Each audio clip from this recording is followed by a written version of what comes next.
हाँ गाइस, आप कैसे हो? मैं उम्मीद करता हूँ आप ठीक होंगे। चलिए स्पोकन इंग्लिश में कुछ नया स्ट्रक्चर पढ़ते हैं, नया टॉपिक पढ़ते हैं।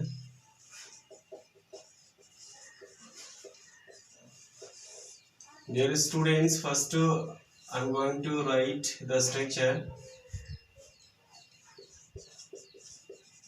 Structure is that subject plus hive oblique hive plus 2 plus v1 plus object.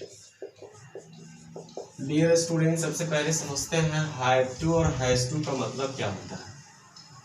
जब भी कोई व्यक्ति किसी कार्य को करना पड़ता है या करना होता है या करना है, तीनों में से कोई एक आवे तो हम हैव टू और हैज टू का प्रयोग करते हैं। जैसे कोई कार्य को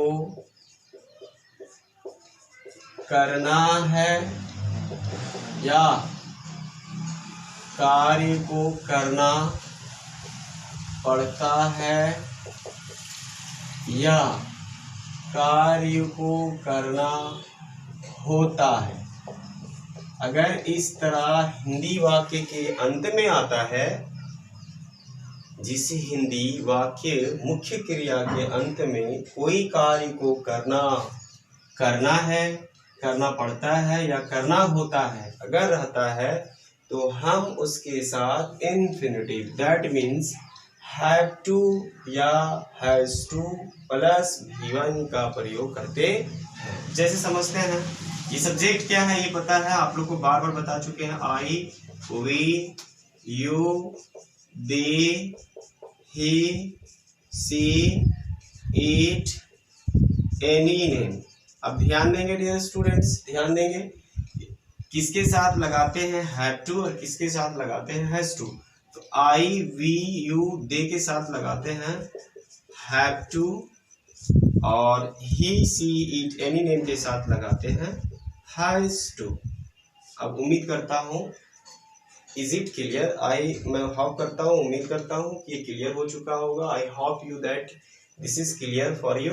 but now I am going to write the Hindi sentences. कुछ मैं हिंदी सेंटेंस के माध्यम से समझते हैं। मैं हिंदी सेंटेंस लिखने जा रहा हूँ। मुझे स्कूल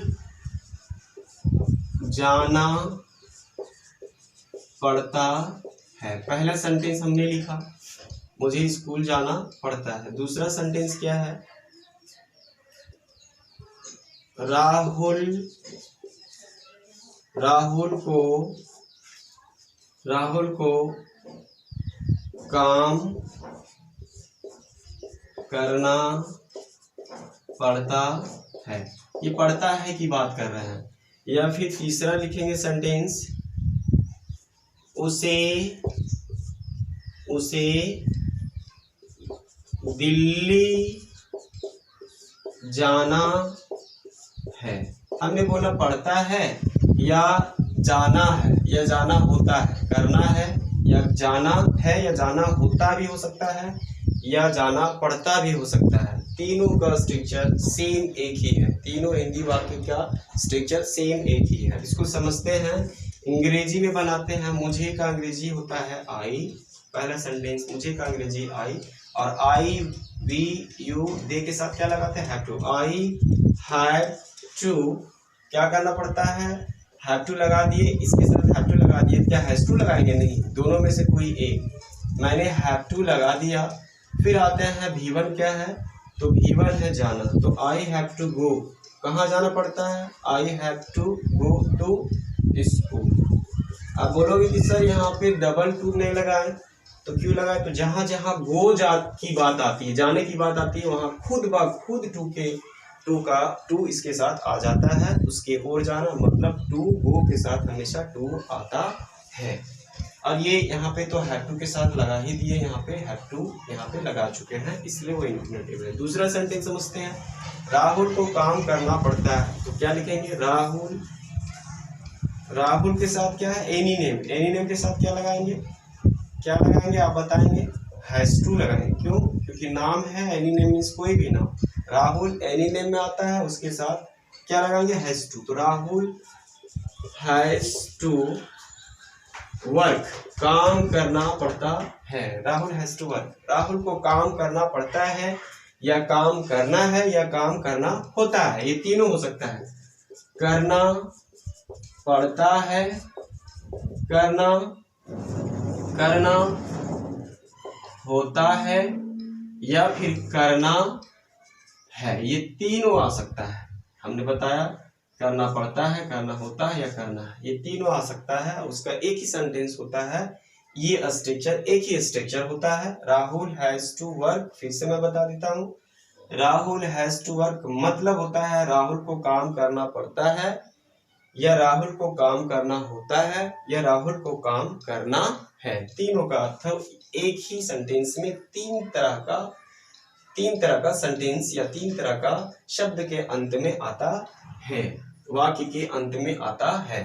अब चलते हैं एक सेंटेंस बनाते, इसको उसे दिल्ली जाना है, या जाना पड़ता भी हो सकता है या जाना होता भी हो सकता है। ये तीनों का सेंटेंस एक ही होता है, क्या होता है, उसे। अब ही भी हो सकता है और सी भी हो सकता है, क्योंकि ये क्लियर नहीं है कि लड़का है या लड़की है। ही सी है, क्या लगाएंगे, हैज टू या हैव टू, हैज टू लगाएंगे, क्योंकि देखो ही या सी के साथ हैज टू लगाएंगे।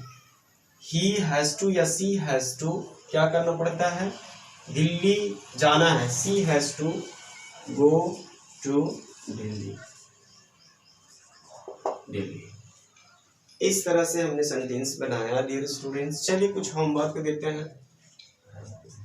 आपका होमवर्क है पहला सेंटेंस, मुझे